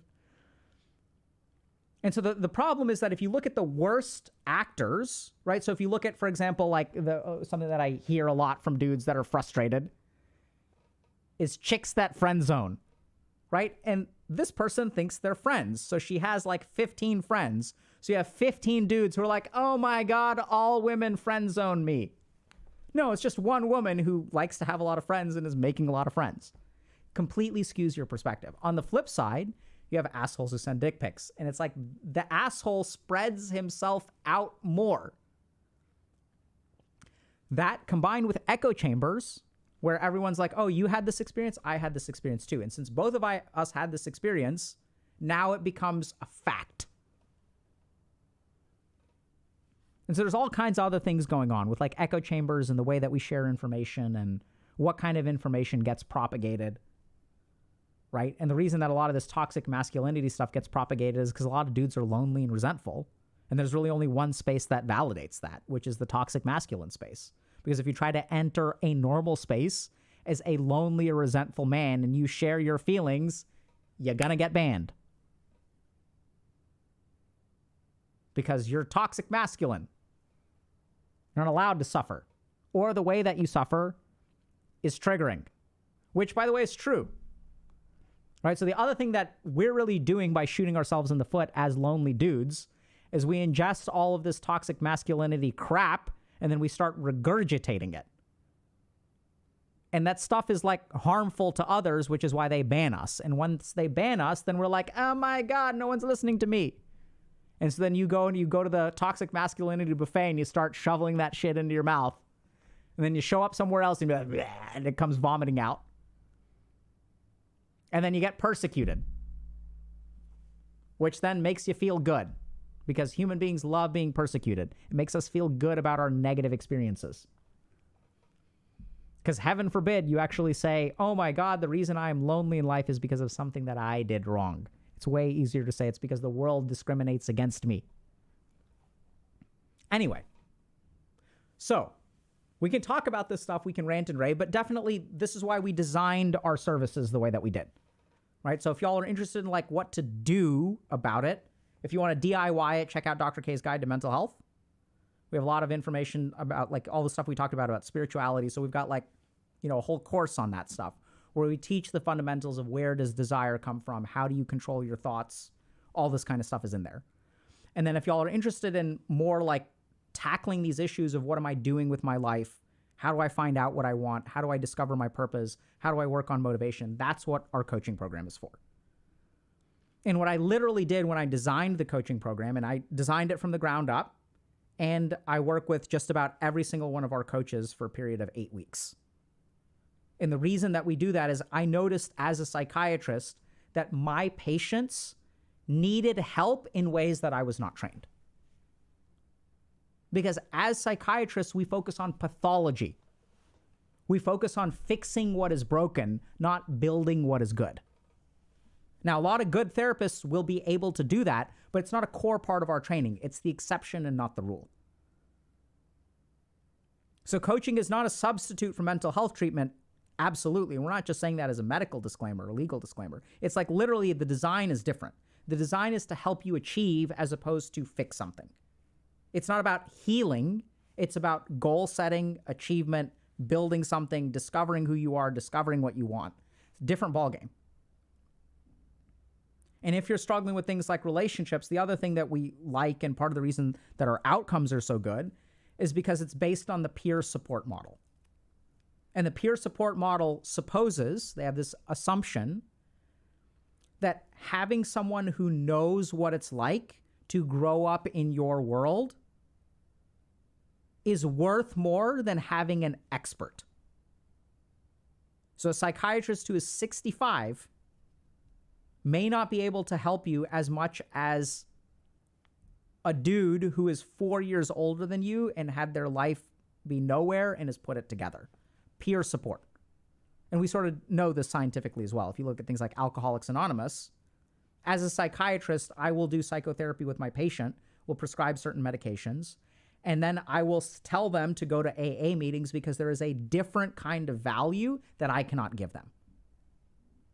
And we know scientifically that that value is quite powerful and arguably even more powerful than the expert opinion. There are some studies that suggest that more people become sober through AA than they do through seeing psychiatrists. But that's a bold statement to make. And so if y'all want to work on this stuff, and the last thing that I'll say is the reason that we developed the way that we did is I know what it's like to be on the internet.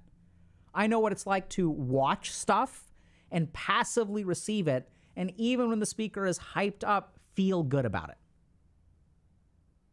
But there's a big difference between watching crap day after day after day and actually signing up for something so that you will be done with it in 12 weeks.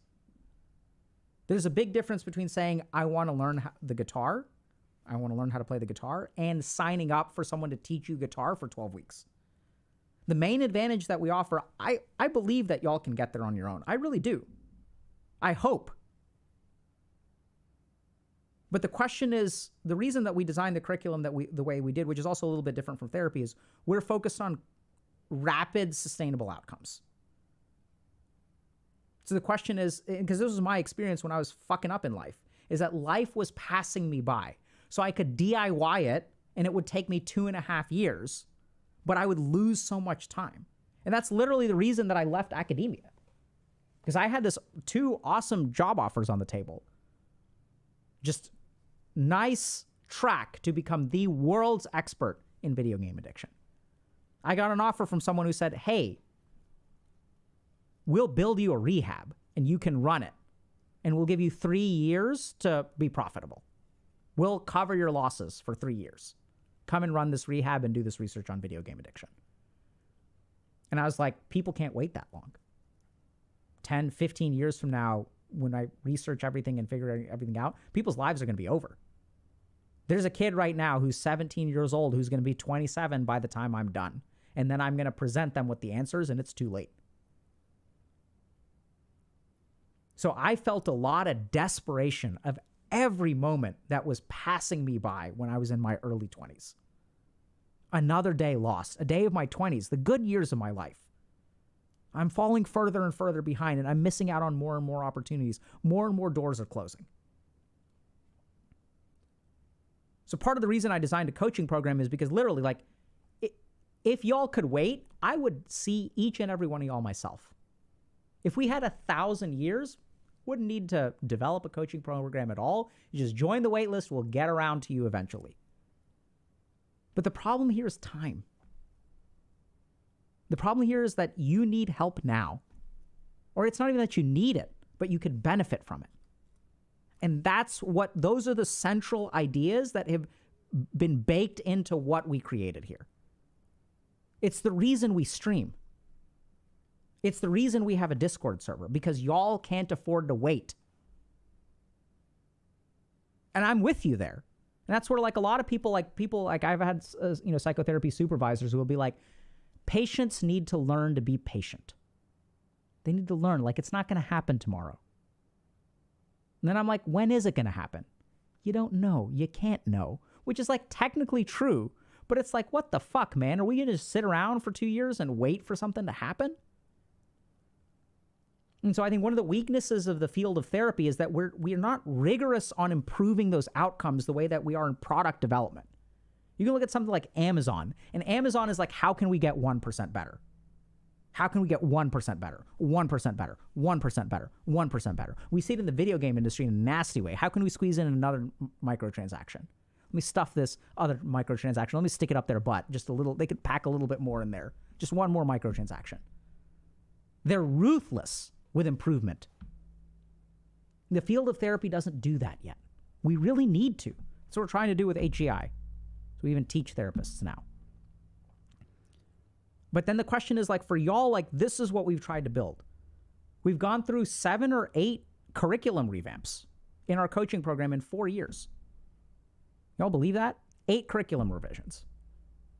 2 curriculum revisions a year on average. And why is that? It's because we can get a little bit better. We can get a little bit better. We can get a little bit better. That's why we get featured at the American Psychiatric Association as a digital innovator in mental health. It's because of our outcomes, right? Our pilot study, and this is what's awesome, is because of the internet, pilot studies are like 20 people, 50 people, 90 people. Our coaching pilot had 1,397 or 79 people, I think. 1,300 for sure.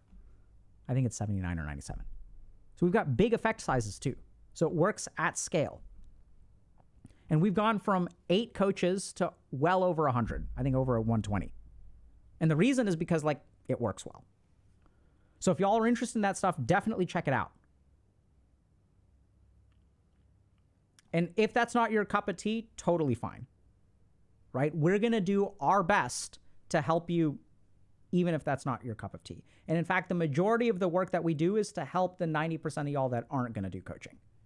Because we recognize that not a lot of people are going to do it. Unfortunate for them, but, you know. Okay. And huge shout out, by the way, to all of our coaches who are just phenomenal. I think we see shout outs on Reddit and stuff all the time, but they're really just a fantastic group of individuals. Just to give y'all one last bit. So we review about 600 applications for like 8 spots in coaching, or 800 applications or something like that. So the acceptance rate is like 1%. And so we really do take the best. And like the best isn't has a particular degree or has a particular degree or has a particular GPA. The best is weird. I don't even understand what our recruiting stuff is, how we choose to accept people into a particular class, but it's good. It's people who get it. That's what we really look for. So there are people who are philosophy majors and people who are PhDs and people who are dropouts and people who are nurses and people who are pro gamers, right? We want to take y'all and give y'all a set of scientifically validated, evidence-based techniques so that you can help other people. All right. I know we didn't get to emotional neglect, but hopefully y'all are satisfied with the spirituality and the AI girlfriend stuff. And we will see you tomorrow. That's the other reason we're kind of sticking with our time today. We're to see y'all tomorrow because we're talking to Destiny. And I got to save something for that.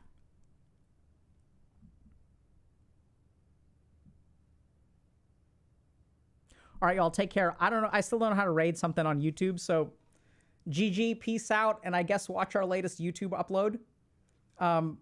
And even though we're not going to be streaming much next week, I'm going to be like on a podcast and things like that. We're going to have regular uploads. I have a couple of really awesome videos I'm excited about that I'm going to try to film over the weekend. So definitely check those out.